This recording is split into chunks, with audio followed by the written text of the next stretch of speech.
Night is absolute. You are on the bridge of the USS Washington, a ghost in a sea of ghosts. Iron Bottom Sound has already claimed one American task force. Now it's your turn. Your sister ship, the South Dakota, goes silent, a blind giant in the dark. Suddenly, enemy searchlights pinpoint her, and the horizon erupts in gunfire. You are alone, invisible, with the fate of Guadalcanal resting on your ship's next 90 seconds. The order comes. The world turns to thunder. In the year 1942, the Battleship was a king in exile. Its reign, which had defined naval power for half a century, was over. The thunderous broadsides that had once decided the fate of empires were now seen as the echoes of a bygone era. The new queen of the seas was the aircraft carrier, a weapon that could strike from hundreds of miles away, rendering the battleship's mighty guns tragically short-sighted. The surprise attack on Pearl Harbor on December the 7th, 1941, had not just crippled the American Pacific Fleet. It had served as a violent, fiery funeral for the age of the dreadnought.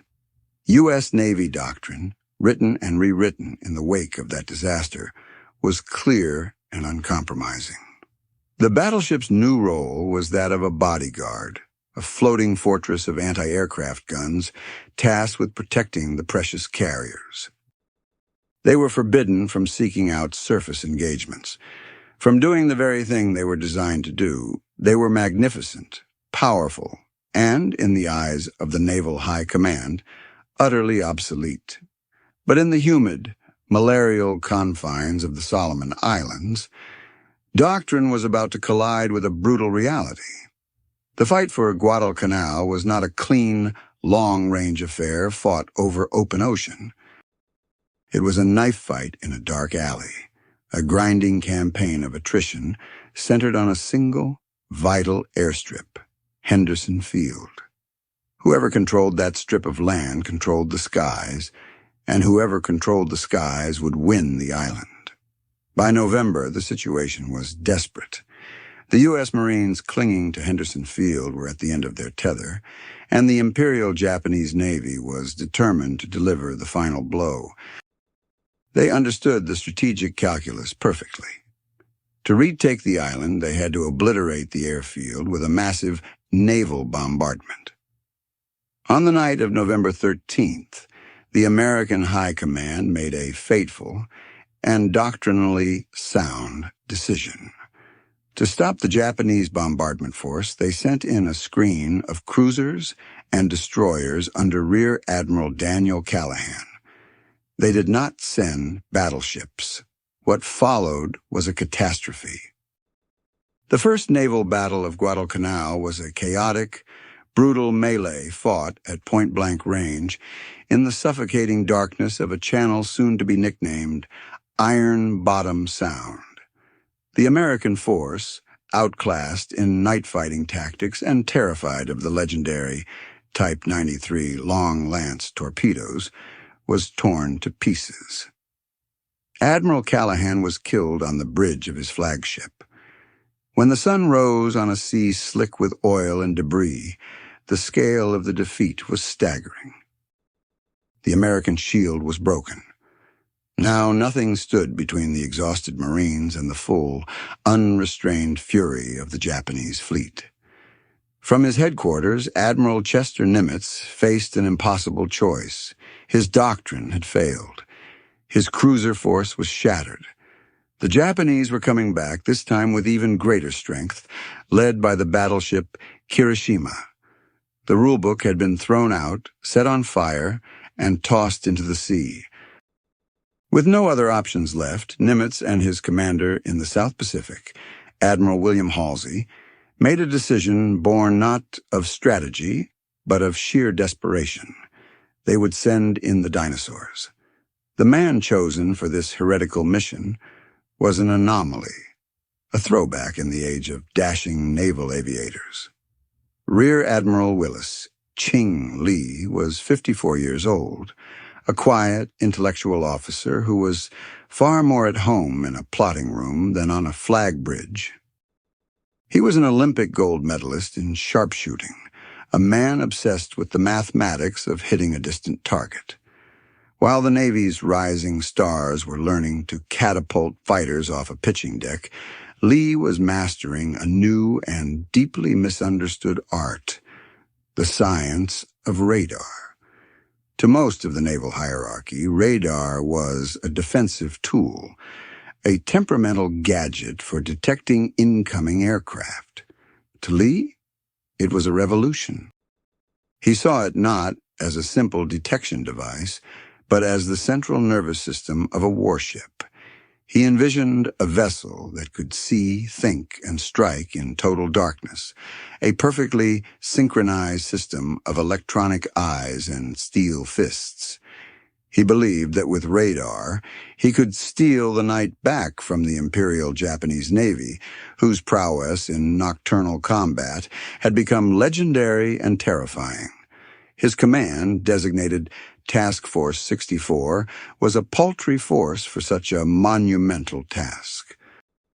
It consisted of his flagship, the USS Washington, her sister ship, the USS South Dakota, and a desperately thin screen of just 4 destroyers, the Preston, Walk, Benham, and Gwynn.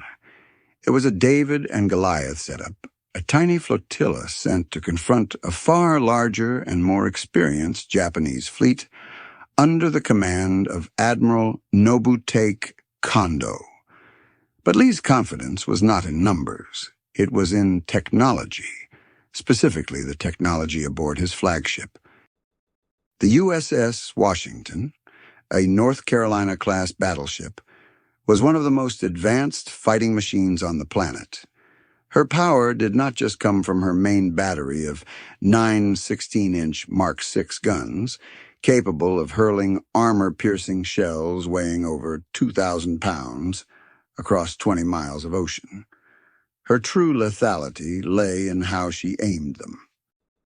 The Washington was equipped with a new SG surface search radar, a system so sensitive it could map coastlines and detect ships with uncanny precision.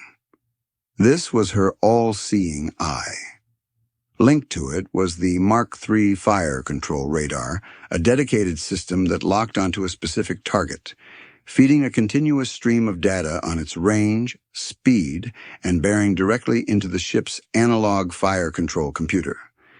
This was the synaptic link, the connection between eye and muscle. In theory, this integrated system allowed the Washington to land devastatingly accurate salvos on an enemy she could not physically see.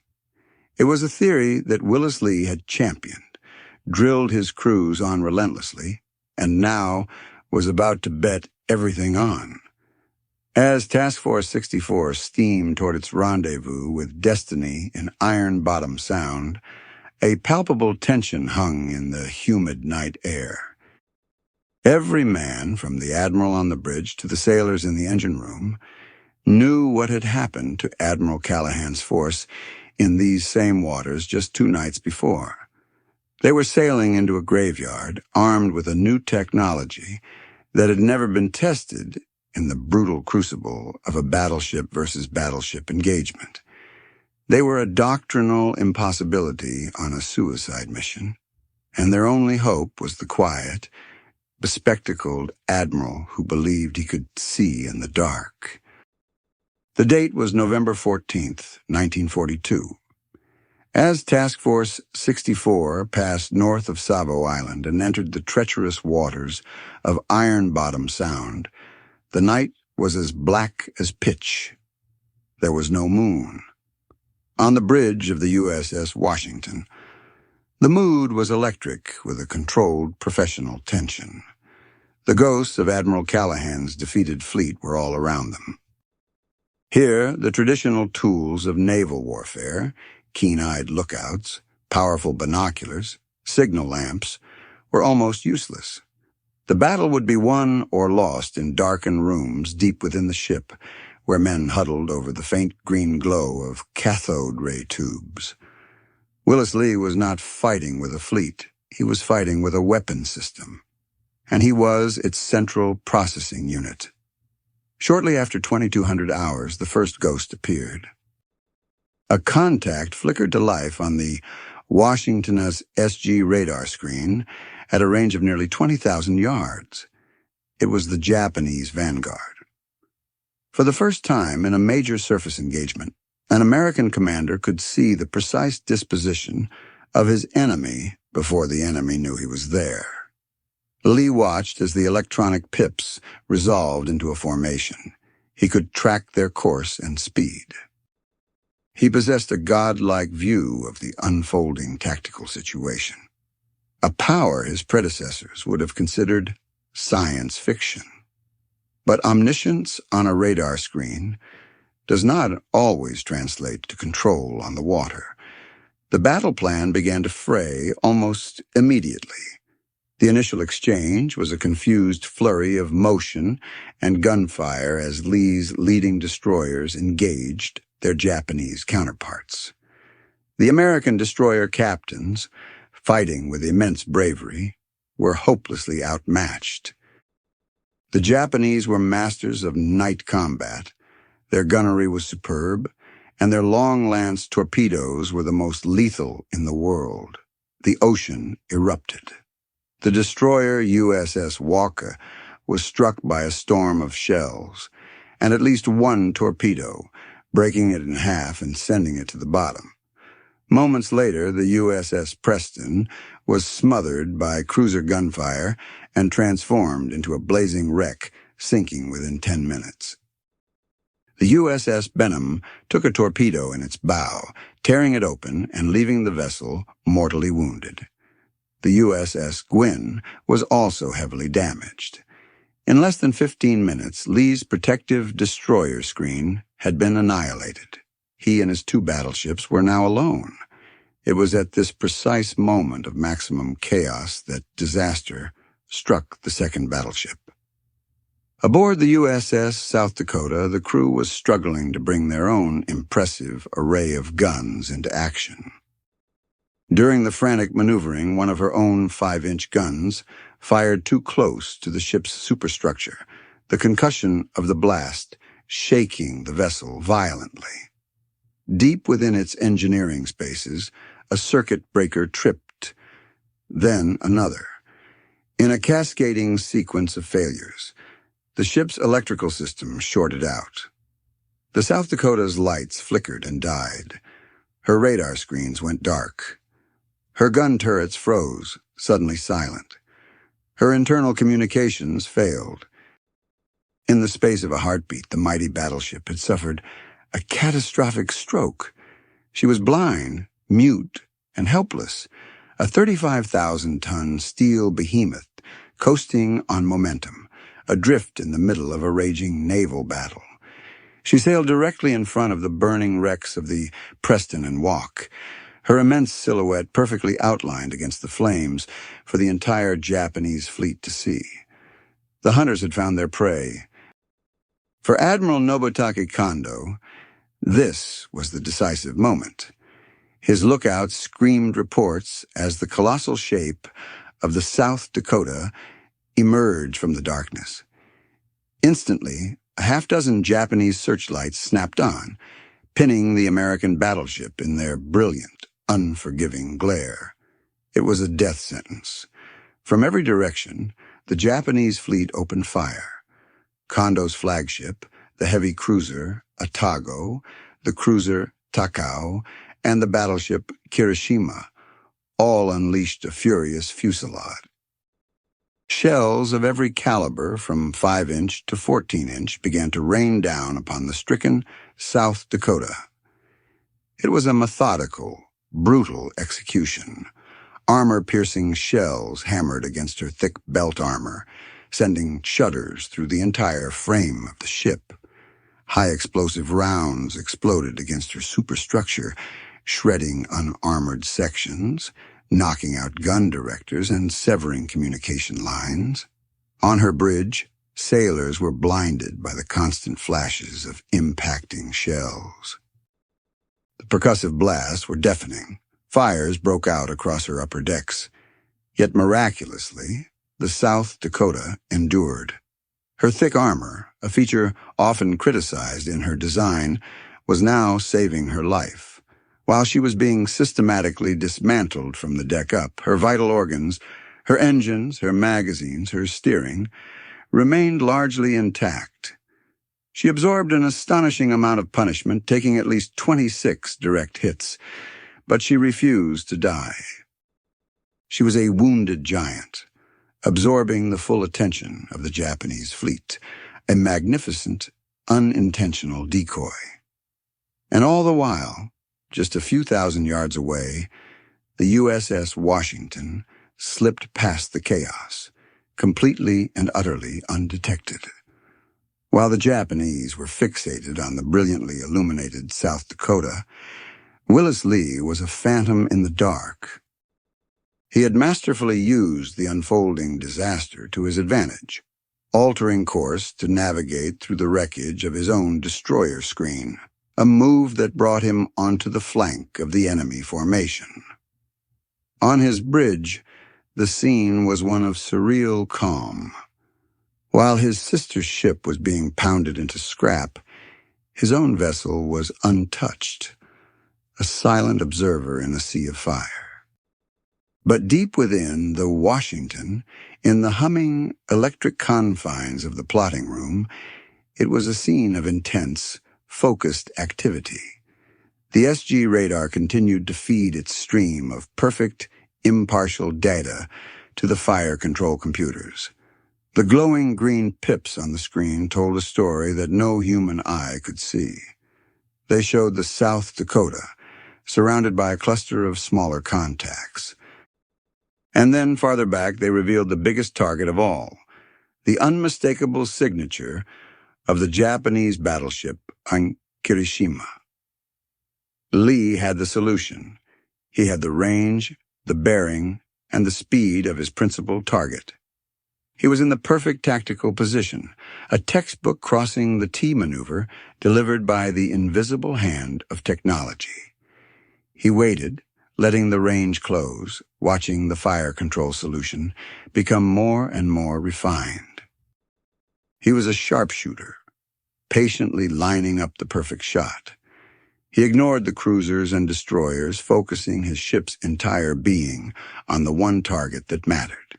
He was about to demonstrate, in the most violent way imaginable, what a radar-equipped battleship could truly do. The distance closed to a mere 8,400 yards, point-blank range for the 16-inch guns of the USS Washington. On the bridge, Willis Lee gave the order he had been preparing for his entire career. Commence firing. What happened next was not a battle. It was an annihilation. Deep within the steel behemoth, 9 2,700-pound armor-piercing shells were rammed into the breeches of the Mark VI guns. The massive turrets, guided by the precise, unwavering instructions of the fire control computer, silently trained on a target they could not see. Then, the world exploded in a cataclysm of sound and light. The first salvo from the Washington was a perfectly coordinated, radar-directed volley that tore through the night with the roar of a hurricane. The shells traveled for less than 30 seconds before they found their mark. For the crew of the Kirishima, it was as if they had been struck by lightning from a clear sky. One moment, they were pouring fire into the helpless South Dakota. The next, their own ship was being violently torn apart. The first American shells slammed into the Japanese battleship with devastating effect. The Washington's gunners, working with practiced, almost mechanical efficiency, followed up with a relentless, rapid-fire barrage. Over the next 7 minutes, they would fire an astonishing 75 16-inch shells at the Kirishima, a rate of fire that was supposed to be impossible. At such a close range, the heavy projectiles did not even need to arc. They flew on a nearly flat trajectory, striking the Japanese vessel with unimaginable kinetic energy. At least 9 of these massive shells, and likely more, found their target, along with a torrent of fire from the Washington's 5-inch secondary battery, which landed an estimated 40 hits. The damage was immediate and catastrophic. 16-inch shells punched through the Kirishima's thinner deck armor and exploded deep within her hull. One salvo smashed her forward turrets. Another struck below the waterline, causing massive flooding. A third hit her rudder, jamming it hard to starboard and sending the battleship into an uncontrollable circle. Fires erupted all over the ship as hydraulic lines ruptured and ammunition cooked off. The proud Kirishima, a veteran of the Pearl Harbor attack, was transformed into a burning, helpless wreck in less time than it takes to boil water. Admiral Kondo, on the bridge of his flagship, Atago, was stunned. He had been in complete control of the battle, on the verge of a crushing victory. Now, out of the darkness, an unseen enemy was dismembering his main battleship with terrifying accuracy. Panic began to ripple through the Japanese formation. They had no answer to this. Their optical fire control was useless against a ship they could not see. Their own radar technology was primitive by comparison. They were being hunted by a phantom that struck with impossible precision and overwhelming force. Kondo's immediate priority was to save his fleet. He gave the order for his cruisers to launch a spread of long-lance torpedoes in the direction of the muzzle flashes, a desperate, blind shot into the dark. Then he ordered a general withdrawal, commanding his ships to disengage and retreat under the cover of a smokescreen. The great bombardment mission was over. The hunter had become the hunted. The entire Japanese fleet turned and fled into the night, leaving the crippled Kirishima to her fate. Aboard the USS Washington, the adrenaline of the engagement gave way to a tense, watchful quiet. The enemy's muzzle flashes vanished from the horizon. The glowing pips on the radar screen, once a dense cluster, now showed the Japanese fleet, scattering and retreating at high speed. Willis Lee, ever the pragmatist, chose not to pursue. He knew his luck was already extraordinary. He had lost his entire destroyer screen, and his other battleship was severely damaged and non-responsive.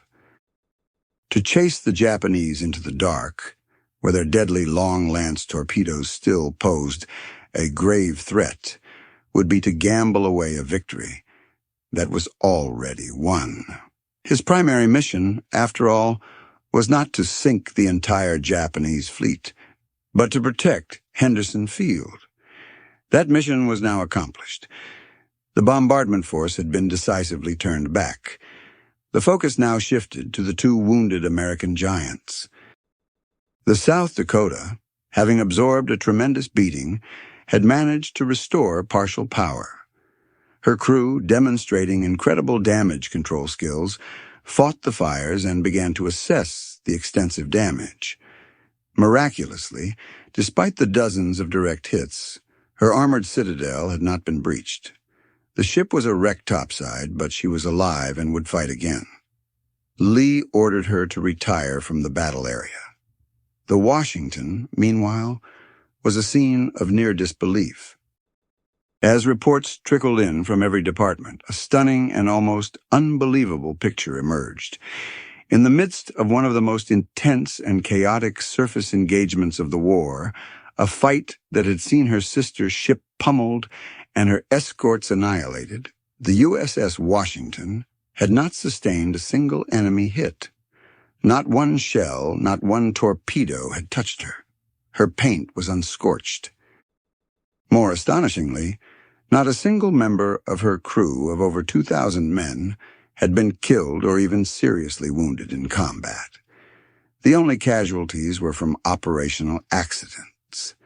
It was a record without precedent in the history of battleship combat, a testament to Lee's brilliant tactical maneuvering and the revolutionary advantage conferred by radar. The victory was total and unequivocal. The Second Naval Battle of Guadalcanal was over. The Japanese attempt to neutralize Henderson Field had been utterly thwarted. The crippled Kirishima, abandoned by her fleet, capsized and sank in the early morning hours, taking over 200 of her crew with her. The strategic impact was immediate and profound. The Japanese, having lost 2 battleships and a host of other vessels in just 3 nights, could no longer risk their heavy surface units in the confined waters of Iron Bottom Sound. They would never again mount a major naval bombardment of Henderson Field. This single action, born of desperation and executed with technological genius, effectively sealed the fate of the Guadalcanal campaign. The flow of Japanese reinforcements and supplies was choked off, and the beleaguered Marines on the island, now secure from naval shelling, could finally begin to gain the upper hand. The tide had turned, and it had been turned by one man and one ship, a commander who understood the future, and a vessel built to deliver it. The USS Washington had not just saved Guadalcanal. She had authored a new chapter in the book of naval warfare, proving that in the dead of night the battleship was not a dinosaur, but the apex predator. In the aftermath, a strange and telling silence descended from the American High Command.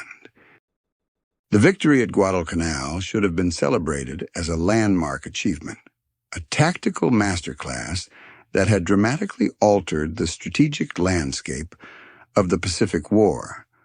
Willis Lee should have been lauded as a visionary, the man who had single-handedly validated a new way of fighting.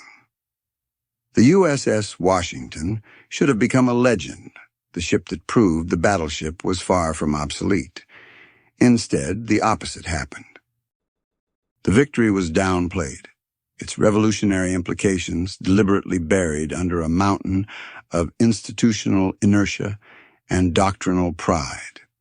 The narrative that emerged from the Navy's leadership focused almost exclusively on the crippling of the South Dakota and the loss of the destroyer screen.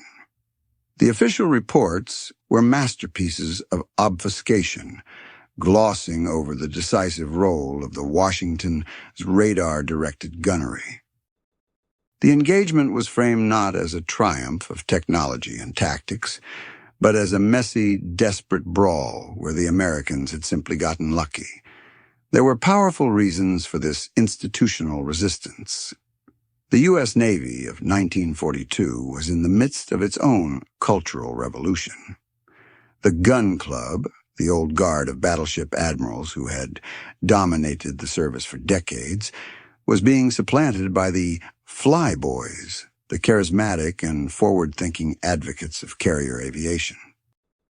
The entire future of the Navy, its budget, its ship construction priorities, and its core identity was being built around the aircraft carrier. The carrier was the future, and anything that challenged that narrative was not just inconvenient, it was a threat. Willis Lee's victory was deeply inconvenient. He had demonstrated that a single, modern battleship, properly equipped and skillfully handled, could dominate the night and single-handedly defeat an enemy fleet.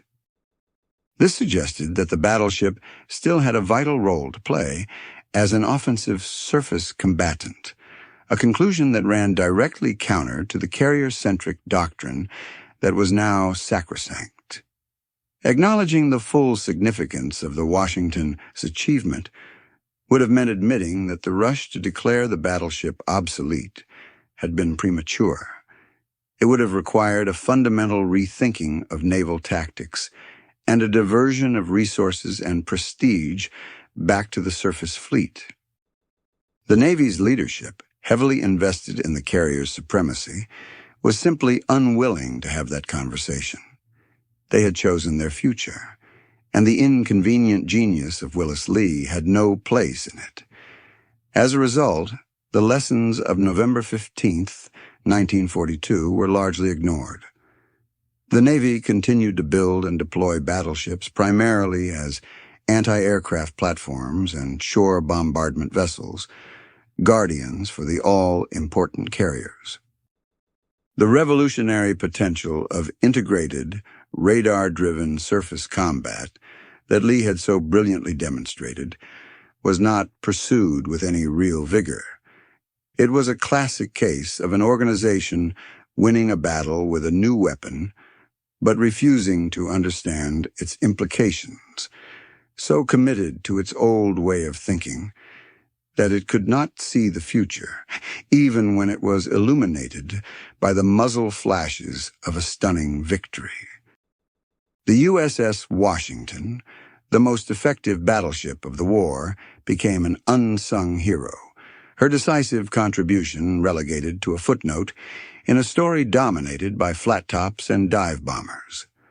The career of the USS Washington after its night of glory in Iron Bottom Sound is a reflection of the very doctrine that its performance had challenged. For the remainder of the war, this magnificent fighting ship, which had proven its unparalleled lethality in surface combat, was rarely again given the chance to do what it did best. It was assigned, as the doctrine dictated, to the role of a heavily armed escort.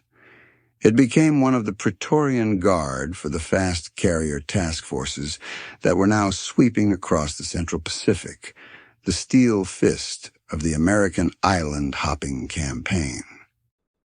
Its 16-inch guns, which had dismembered the Kirishima in a matter of minutes, were now primarily employed for pre-invasion shore bombardments, softening up Japanese-held islands like Tarawa, Kwajalein, and Saipan. It was a vital but secondary role, the work of a sledgehammer being used to crack a nut. The Washington and its crew performed these duties with the same professionalism and efficiency they had shown at Guadalcanal. They provided a formidable anti-aircraft screen, their dozens of Bofors and Oerlikon cannons throwing up a terrifying wall of flak that helped protect the vulnerable carriers from Japanese air attacks. During the Battle of the Philippine Sea in 1944, the Washington's gunners contributed to what became known as the Great Marianas Turkey Shoot, the decisive aerial battle that broke the back of Japanese naval aviation. The battleship was a constant, powerful presence, a symbol of American industrial might, steaming in formation, always protecting, always supporting. But the apex predator was now caged. There were fleeting moments when its true potential could have been unleashed again. During the Battle of Leyte Gulf, the largest naval battle in history, the Washington was part of Admiral Halsey's main fleet. But when the Japanese center force, including the super battleship Yamato, slipped through the San Bernardino Strait and threatened the American landing beaches, the Washington was with Halsey, hundreds of miles to the north, chasing a decoy carrier fleet. The task of stopping the Yamato fell to a small group of destroyers and escort carriers known as Taffy 3, who fought one of the most heroic and desperate actions in naval history. One can only speculate what might have happened had the Washington, with its superior radar and battle-proven fire control, been there to meet the Yamato in a night engagement. Instead, the opportunity was lost. Throughout these long campaigns, the ship and its crew maintained an extraordinary record of performance. The USS Washington steamed over 289,000 miles during the war. It earned 13 battle stars. And yet, Its most remarkable statistic remained unchanged. Despite years of service in the most hostile theaters of the war, participating in nearly every major naval campaign in the Pacific from 1942 onwards, the ship never lost a single crewman to enemy action. The flawless victory at Guadalcanal was not a fluke. It was a defining characteristic of a vessel that was, in some intangible way, both incredibly capable and incredibly lucky. It was a testament to the skill of its crew, the soundness of its design, and perhaps the quiet, sharpshooting genius of the admiral who had first guided it to a victory that its own navy chose to forget. When the war ended in August of 1945, the USS Washington had earned its place in history, even if the full measure of its contribution was not widely understood. It participated in the formal surrender of Japan in Tokyo Bay, a silent steel witness to the final chapter of the conflict it had helped to win. But the post-war world had little use for battleships, even ones with a combat record as distinguished as the Washington. The advent of the atomic bomb and the undisputed supremacy of the aircraft carrier had rendered the big gun ship truly, finally obsolete. The revolution that Willis Lee had foreshadowed, the rise of electronics and guided weapons, was now coming to pass, but in a form that would leapfrog the battleship entirely. The future belonged to guided missiles, jet aircraft, and nuclear submarines, not to colossal ships trading 16-inch shells. The Washington returned to the United States and was assigned to Operation Magic Carpet, the massive effort to bring American servicemen home from overseas. Its spacious decks, once cleared for action, were now crowded with joyful, war-weary soldiers and sailors on their final voyage home. It was a peaceful and noble end to its active service. In 1947, the USS Washington was decommissioned and placed in the Atlantic Reserve Fleet, the so-called mothball fleet. For over a decade, it sat at anchor, a silent gray ghost, its revolutionary radar systems cold, its mighty guns sealed in protective cocoons. Other battleships of its era, like the Iowa-class vessels, would be reactivated for service in Korea and Vietnam, and even the Persian Gulf War, their massive guns still valued for shore bombardment. But the Washington, a member of an older class, was never called back to duty. The Navy had moved on, and the ship's quiet, unassuming nature seemed to follow it even into retirement. There were no major campaigns to save it as a museum ship, unlike its sister ship, the USS North Carolina, or other famous vessels like the Massachusetts and the Alabama. The ship that had arguably made the single most important contribution of any battleship in World War II was allowed to fade from public memory. In 1960, the USS Washington was formally stricken from the Naval Vessel Register. The following year, it was sold for scrap. The vessel that had survived the crucible of Iron Bottom Sound without a scratch, that had faced down an entire enemy fleet and forced its retreat, was unceremoniously towed to a scrapyard in New Jersey and dismantled, piece by piece. There is no memorial, no museum berth where visitors can walk its decks. Its legacy exists only in the dry prose of official records and the memories of the men who served on it. It is a legacy of a revolution that was ignored, a testament to the fact that sometimes even the most decisive victory cannot overcome the inertia of established doctrine. The story of the USS Washington is therefore more than just a war story. It's a cautionary tale about the nature of innovation and the resistance it often faces.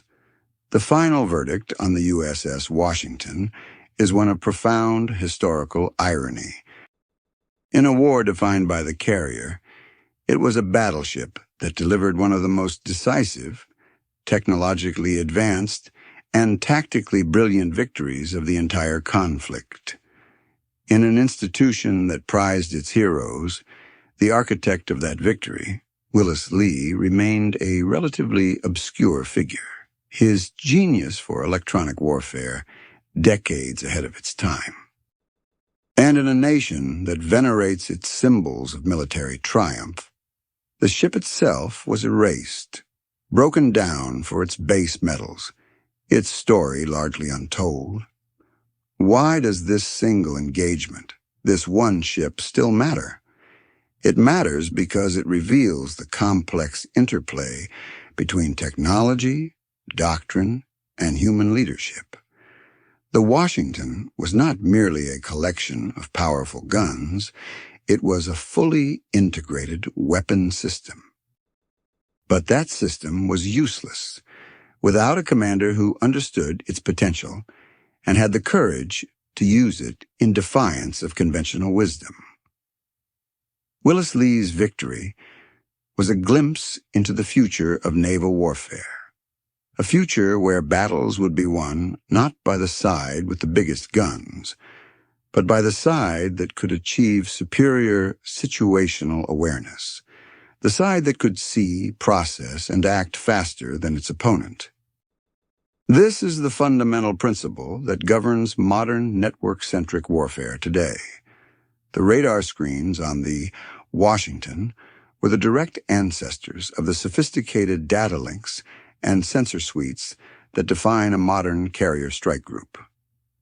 Lee's insistence on drilling his crew until the operation of their complex fire control systems became second nature is the same principle that drives the relentless training of modern combat information center crews. The revolution was not ignored forever. It was simply delayed. The ship's legacy is also a powerful reminder that history is not always written by the victors in the way we expect. Sometimes victory is inconvenient. It can challenge comfortable assumptions and threaten established hierarchies. The story of the USS Washington demonstrates that the most important lessons of a battle are not always the ones that are learned. Today, nothing remains of the great ship, save for a few preserved artifacts and a name carried on by a modern submarine. But the ghost of the Washington still haunts the waters of Iron Bottom Sound, a silent testament to a perfect victory, a night when a dinosaur, guided by a visionary, proved it was still the most dangerous creature in the sea. It stands as perhaps the most underrated and arguably the most technologically significant American battleship of the Second World War,